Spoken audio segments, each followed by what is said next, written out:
mutual admiration society. It became even clearer today with yet another data point.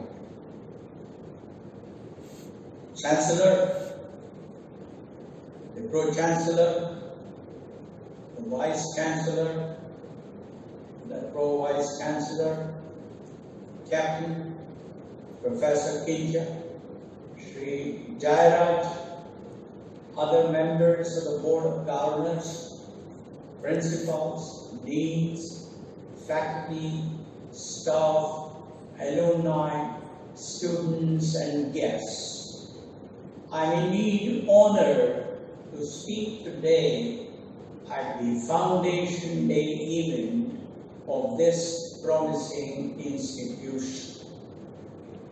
A few years ago, I had the opportunity to address a similar event elsewhere.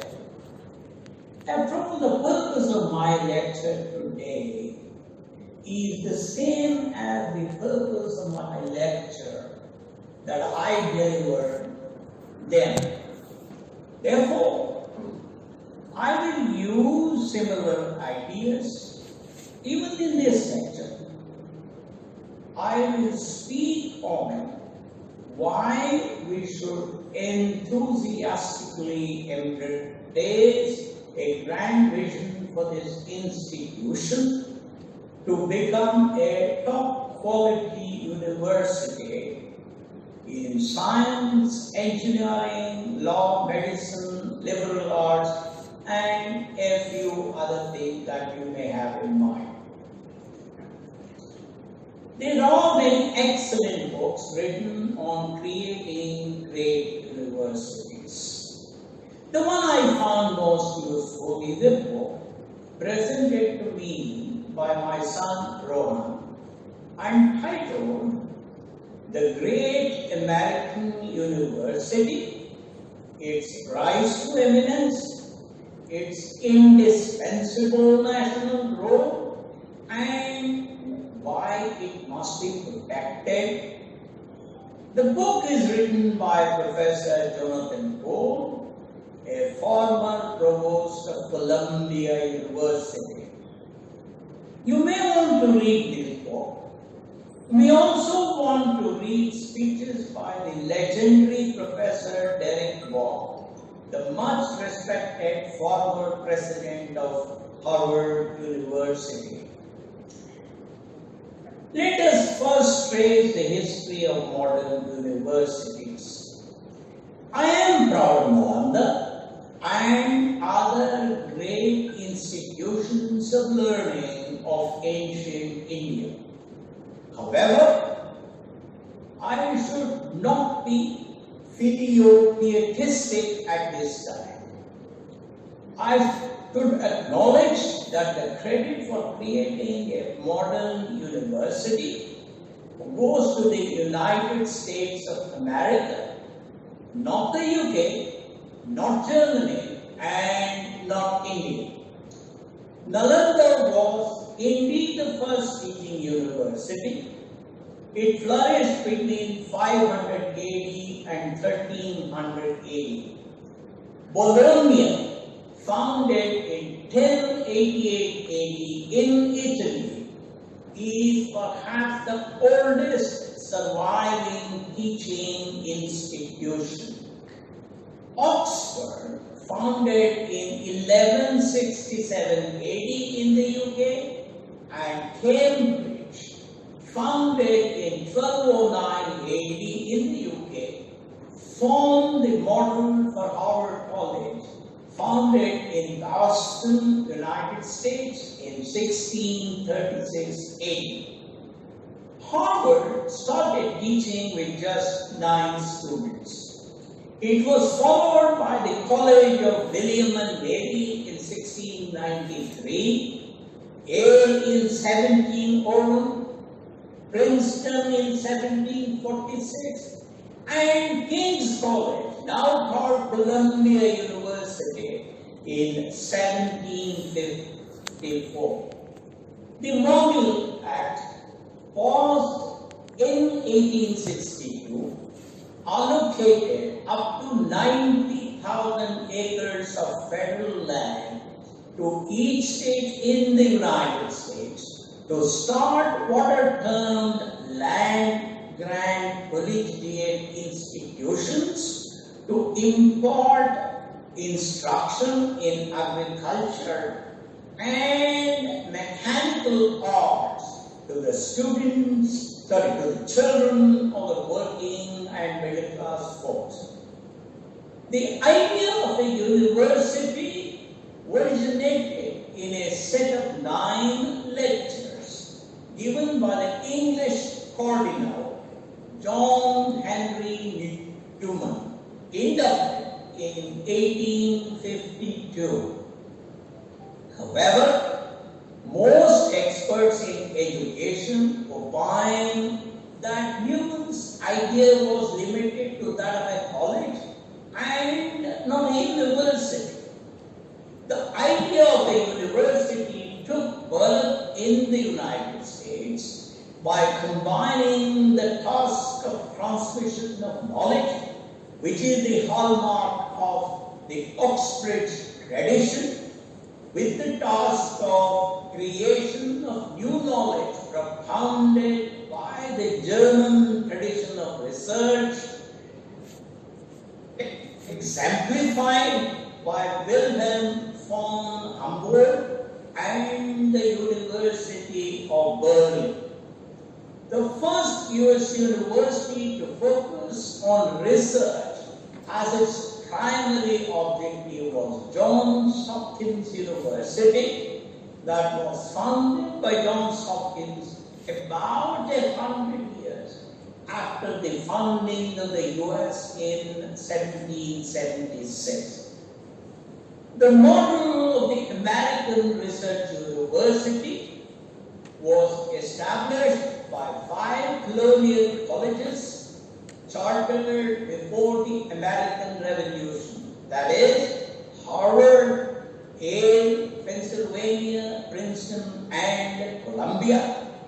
5 state universities in Michigan, Wisconsin, Minnesota, Illinois, and California, and 5 private institutions conceived from their inception as research universities in MIT, Cornell, Johns Hopkins, Stanford, and Chicago, according to Roger Geiger, a distinguished researcher on the US education system.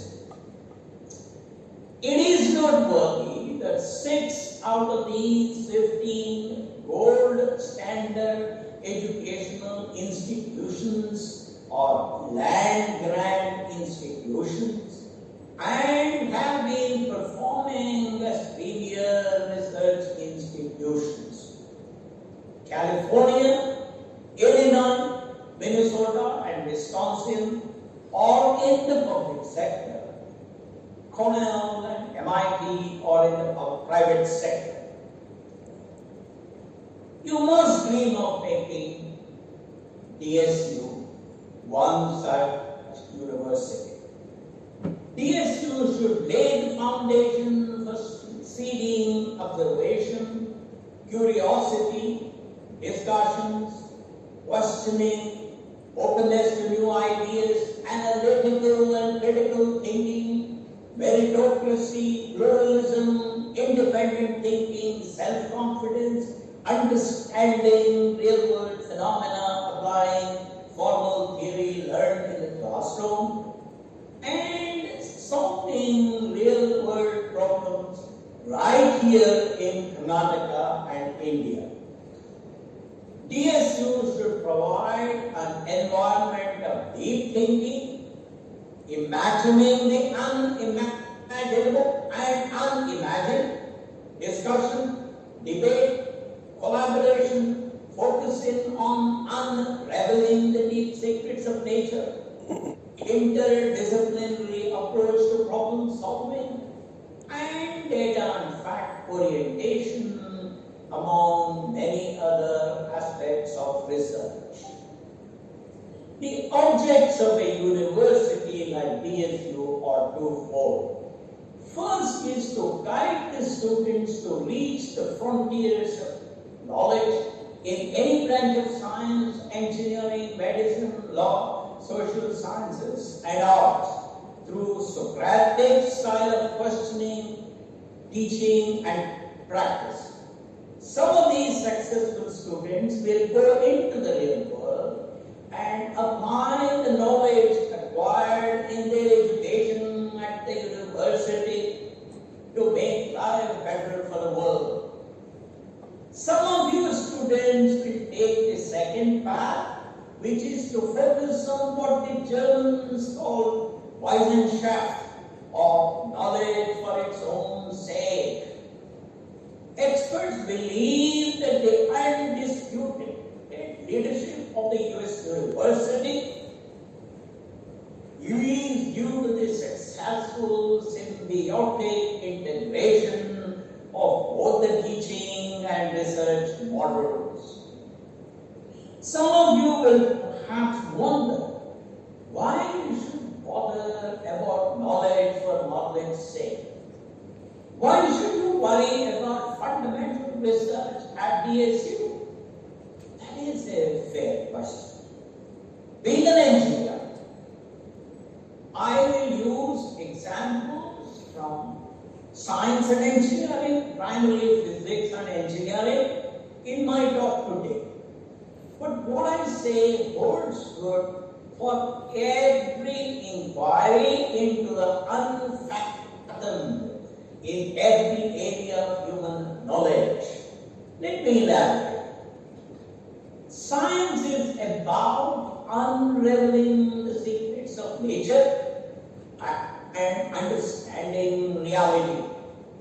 For example, your physics classes must have taught your students answers to questions like why the sky is blue, why an apple falls, what is the physics behind a magician vanishing an elephant in a cave right on the stage, why an open window appears dark when looked at it from the outside during the daytime, why the air feels cool in winter even though the sun is shining brightly, can an astronaut enjoy Shreya Ghoshal singing in front of him in space? Does a gallon of cold gasoline give more mileage to your car than a gallon of warm gasoline? Why an AM radio station fades out when your car goes under a bridge while your FM station does not? Why you cannot see an Earth rise and Earth set from the moon? How to make a rocket roll into space? Why you cannot boil water in space? Why ice skating is harder to do when the temperature of the ice surface is very, very cold? Why the laundry hung on a clothesline dries top down? Is it possible to cool the air in the kitchen by keeping the door of your refrigerator open at home? Why parachutes have at least one vent hole? Why current day aircrafts of commercial airlines recirculate much more air than they did during the previous decades? Is it a smart design to have a stainless steel handle for a metal tea kettle? And why squinting helps a myopic person to see more clearly? Notice that every one of the questions that I have selected is all about our daily life. That is the purpose of physics. These questions make our life more comfortable. They help us understand the secrets of nature and overcome the constraints. My own friends, to me, this is science. Engineering engineering is about applying science to real-world problems, to remove constraints of nature, and to make life more comfortable for human beings.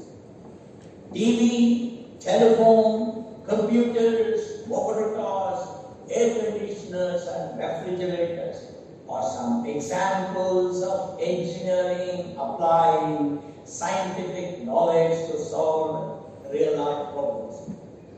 Let me remind you the words of Edward Teller, that the science of today is the technology of tomorrow. For those of you somewhat skeptical about the use of fundamental wisdom, I must say for some of you who are still somewhat skeptical about the use of fundamental wisdom, let me give you some examples of how mankind has benefited immensely from fundamental research. Quantum theory, invented by Max Planck, Albert Einstein, Niels Bohr, Max Born, Paul Dirac, Werner Heisenberg, Wolfgang Pauli, Erwin Schrödinger, John Bell, John Clauser, and Richard Feynman, is what has made transistors, lasers, nuclear energy, and DVDs possible today. It is fair to say that we will be back in the 19th century without quantum mechanics. The theory of relativity, enunciated by Albert Einstein in 1905 and improved by him in 1950, is what makes today's global positioning systems accurate. Without this celebrated theory, our GPSs would be off by 7 miles. I don't know how many of the youngsters know this. PET scanners that doctors use right here in Bangalore use Einstein's famous equation equal to mc squared for their working. Without the work of Kurt Gödel, Alonzo Church, Alan Turing, and John von Neumann, we would not have had computers that are so ubiquitous and so essential to our existence today. Without the celebrated theories of James Maxwell and Claude Shannon, the world would be a dark and disconnected place. Let us remember the apocryphal words of Michael Faraday, the inventor of electricity. When asked by William Gladstone, the then Chancellor of the Exchequer of Britain, what use electricity was to Britain, Faraday is reported to have said that Gladstone could indeed one day tax it. For those of you interested more in reading about how fundamental research would be useful, I would suggest you read the book The Usefulness of Useless Knowledge by Robert Flexner, the founder of the Institute of Advanced Study at Princeton. It comes with a companion essay by my friend Robert Dygroff, the current director of the Institute. This book is about the power of fundamental research in making life better for humanity. Therefore, we must overcome our skepticism about this so-called useless knowledge and encourage our youngsters to pursue fundamental science enthusiastically. It is perhaps appropriate that we follow the British chemist and Nobel laureate George Porter, who called such research not yet applied research. We want our understand that these most scientific theories were enunciated when these extraordinary scientists tried to understand the hidden secrets of nature. Why is it important for our youngsters to learn fundamental science, applied science, and engineering? Wherever you are sitting, this is a virtual conference, so therefore you would be sitting in your room or at home, wherever it is. Just look around your room. You will get the answer. Electricity, light bulb, fan, air conditioner. If some of you have a projector at home, the projector, you would have a microphone on your laptop. And of course your laptop. All the products of independent thinking, critical thinking, and research in science and engineering. Let me give you an example from my own life. I take a flight to go from Bangalore to Delhi. I take a car to go from Delhi airport to the hotel. I listen to music on FM in the car. I call my secretary in Bangalore on my mobile from my hotel room in Delhi. I watch TV and see what is happening in the world sitting in my hotel room in Delhi. Every one of these came from science and engineering, and they were all invented outside India. Our youth deserve to invent some stuff valuable to India and of course the world. They deserve to contribute to this world so that they too are recognized and respected. Else, what is the contribution of a nation of 1.35 billion people to this world?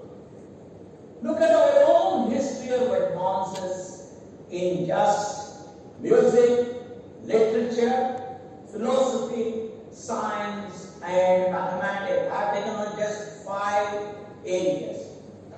There were many composers, writers, scientists, and mathematicians who did earth-shaking work during the golden period of science, philosophy, and mathematics in India between 180 and 1480.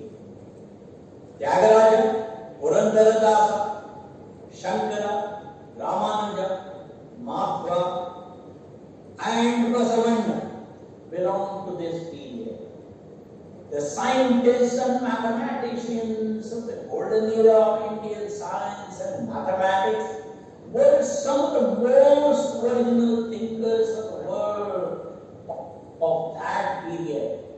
Aryabhatta, who lived between 476 AD and 550 AD, produced Aryabhatiya, the most influential work of that time, and introduced ideas on planetary motion, quadratic equations, simultaneous and indeterminate equations, the area of a triangle, the shape of the earth, and the cause of day and night. Brahmagupta, who lived between 598 AD and 665 AD, enunciated the rules to compute with zero, the rules to compute squares and groups of integers, and the rules for dealing with fractions. These were revolutionary ideas at that time. Bhaskaracharya of Bijapur, who lived between 1114 AD and 1185 AD, whose work in calculus predates those of Newton and Leibniz, is another illustrious role model Madhava, who lived between 1340 AD and 1425 AD, demonstrated the power of his original thinking in using infinite series for approximate computation of some trigonometric functions. There are many more. I've just taken a few examples. The conclusion is that our youth of today is capable of original thinking if we create an environment that encourages such adventures of human mind. There are even more important reasons why our youngsters must be encouraged and equipped to become contributors to solving huge problems that confront us every day. Our huge population is a big burden for providing our children basic education, healthcare, nutrition, and shelter. The Human Development Index of HDI uses just three parameters. They are life expectancy index, that is life expectancy in years at birth, the education index, that is the expected years of schooling or college at birth, and finally the income index, that is, this index is 1 when the per capita GDP of the nation is $75,000 and it is 0 when it is just $100 plus. In fact, these parameters in effect tell the whole story of how a nation is developed, the health of its citizens, their productivity, their education levels, their accomplishments, and their contribution, the success of a nation's education system, its healthcare system, and the nutrition levels of its children, the standard of living of its citizens, its industrial and employment systems, and its adoption of modern tools of progress by its citizens. It is widely used, as many of you know, all over the world to measure how well a country is progressing in making the life of its citizens better. Incidentally, HDI was developed by the much respected Pakistani economist Dr. Mahbub ul Haq. India has remained around 130 in the HDI ranking of nations among 193 nations in the world for most of the last 5 years. This is obviously something that we cannot be proud of. We have huge problems in almost every area. We are ranked even lower than most South Asian countries and most African states in public health. Our primary education is in a very sorry state. PISA, that is the Program for International Student Assessment, is a set of tests conducted under the aegis of OECD.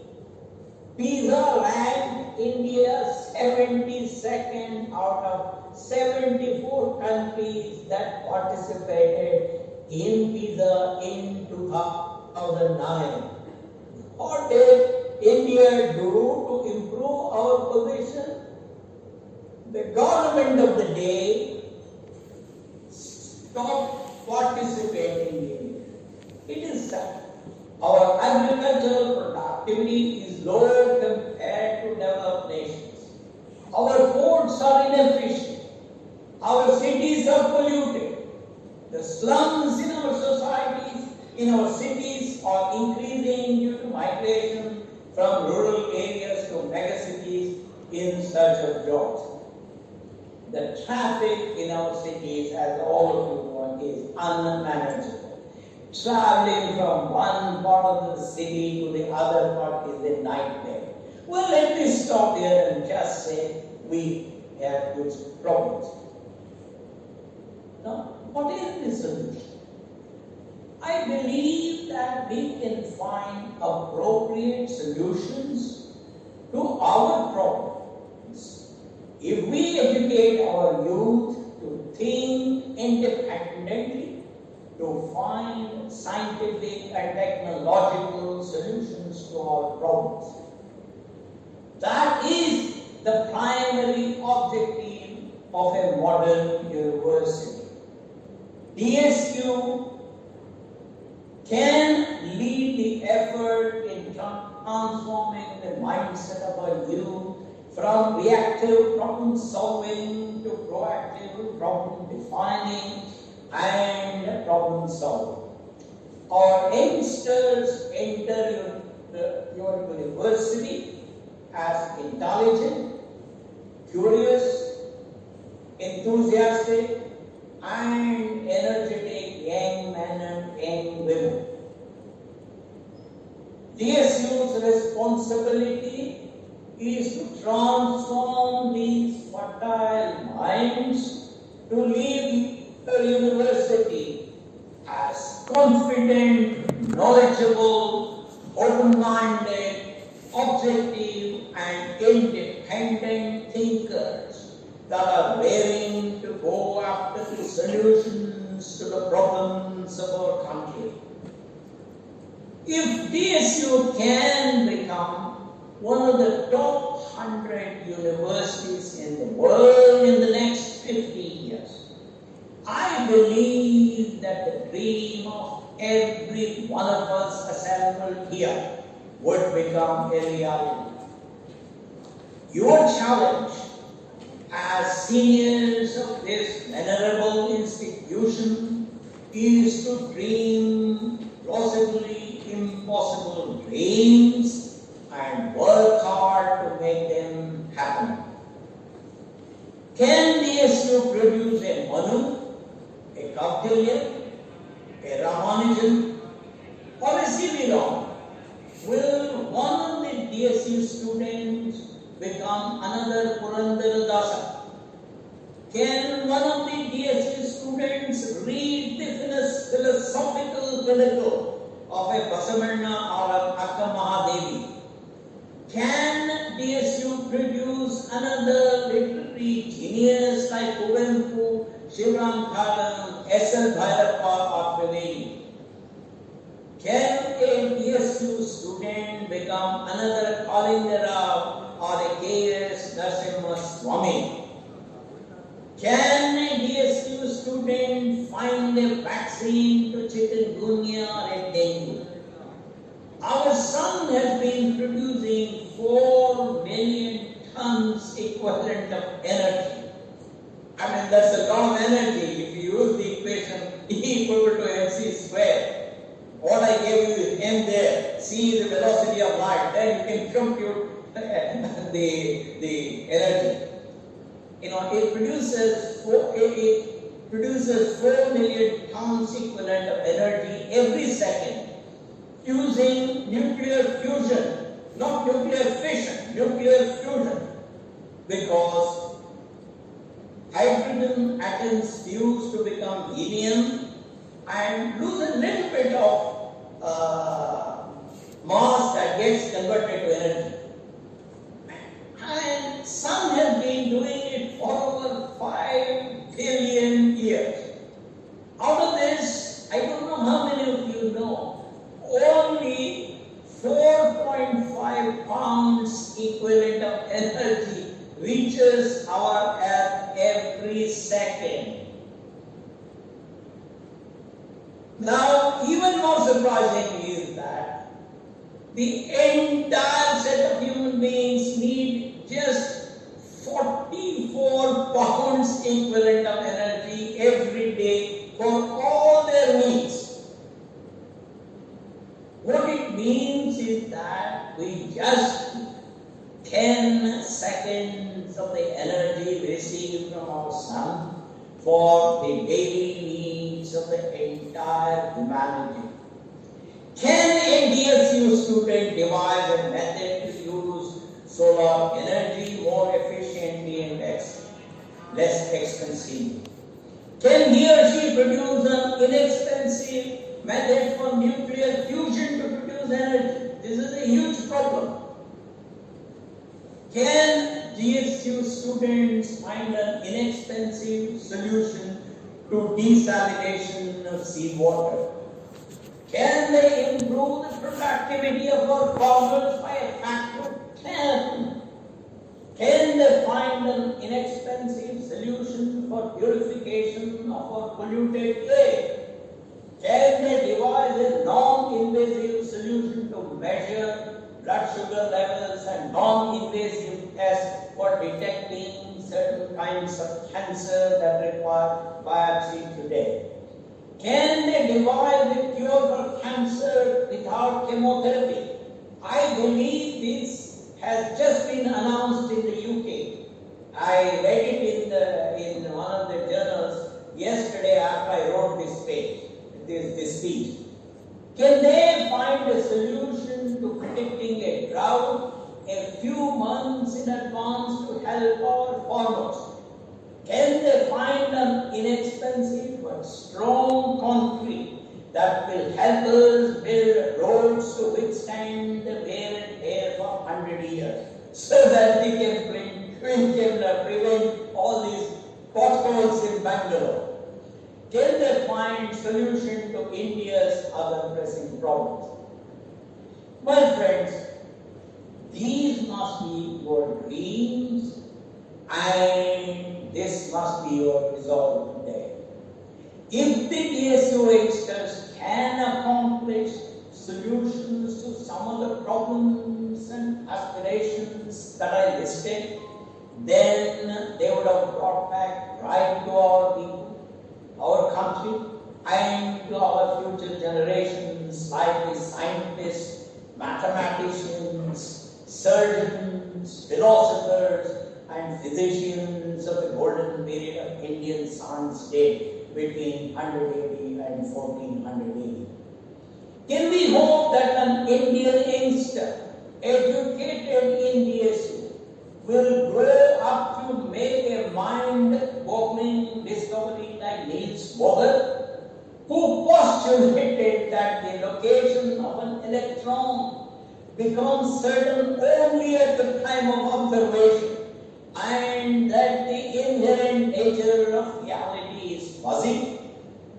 Will a couple of your students contribute to science like a little known Irish theorist John Bell, whose mathematical vision combined with the ingenious design of a complicated experiment of a graduate student by the name of John Clauser proved that Niels Bohr and the mathematics of quantum mechanics were right and that Albert Einstein was wrong? Can we produce another Kumar Vyasa? Can DSU produce scientists like Ashok Sen, Ramanujan, Sena Rao, and Satyendranath Bose? Can our youngsters educated entirely in India and doing research in India emulate Amartya Singh, Chandrasekhar, Hargobind Khurana, Abhijit Banerjee, Venki Ramakrishna, Akshay Venkatesh, and Mandal Bhatt? It is DSU's charter to produce such thinkers and creators and be part of this transformation of India. This is the sacred oath that you must take on this day. This can only happen if DSU becomes a university like one of the credible universities of the US and the developed world. The elders of this university cannot shirk from their duty to enable DSU to convert this aspiration to reality. What kind of university should DSU be? I would like it to be an expression of an age as well as an influence operating upon both the present and the future. As Abraham Flexner, the founder of the Institute for Advanced Studies, once said, Such expression of new ideas will indeed unsettle traditional thinkers, and they will definitely try to scuttle such intellectuals.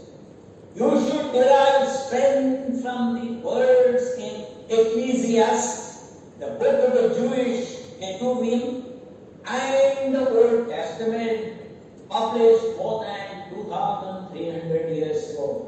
It says, I quote, "For in much wisdom is much grief, and he who increases knowledge increases sorrow."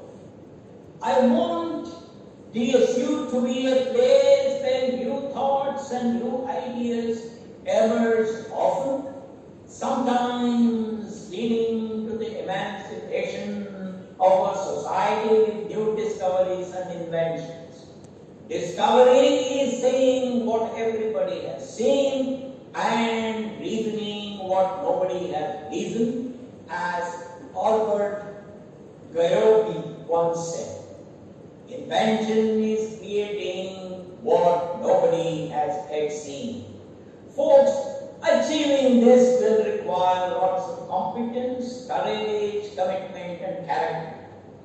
You need to help your youngsters see truth no matter how bitter it is. Let us remember the words of Ralph Waldo Emerson, who said, and I quote, "The universe is the externalization of our souls," unquote. This task of making DSU a globally renowned institution, known for seeking truth, can be achieved only by those that have the courage and persistence to focus relentlessly on the goal despite great odds. I believe that DSU has such leaders to take it to great heights. My best wishes to every one of you on this important day. Thank you very much. Thank you very much, sir. That was indeed a fascinating lecture. I'm sure that your insights have been very impactful. It's important to recall that the foundations of useful knowledge originate in the exploration of useless knowledge. Wonderfully said, our youngsters must be contributors in solving huge problems, and as Emerson said, the universe is a reflection of our souls. May I now request Dr. K.M.B. Murthy, our Honorable Vice Chancellor, Dayananda Sagar University, to deliver the vote of thanks, please. Thank you, sir. Thank you, Captain. Honorable Chief Guest of receiving, Honorable Pro-Chancellor, other dignitaries on the panel, the officials of ESU and DSI, invitees, faculty and students. Dayananda Sagar University, established under Karnataka Act 20 of 2013, started its academic operations in the year 2015 by making its foundation, by marking its foundation. To remember this foundation, we organize annual commemorative lecture when eminent was starting. This year, we are very fortunate to have Sri Narayana Murthy, the founder of Infosys, who has been a role model for many of us. Delivering this year's foundation lecture on the role of DSU in building a vibrant India. Sri Narayana, who is fondly called, he has demonstrated that we can walk the path of success through honesty, dedication, as well as commitment work. This lecture was delivered at a time when DSU is trying to position itself as a university with a national character and global outlook. The message from our chief guest is a powerful, action-driven, passion-driven message. Sir, we are all honored as a privilege to listen to you, and your inputs in this lecture have given us a path for making a paradigm shift and assure you that we will work on the inputs sincerely and honestly.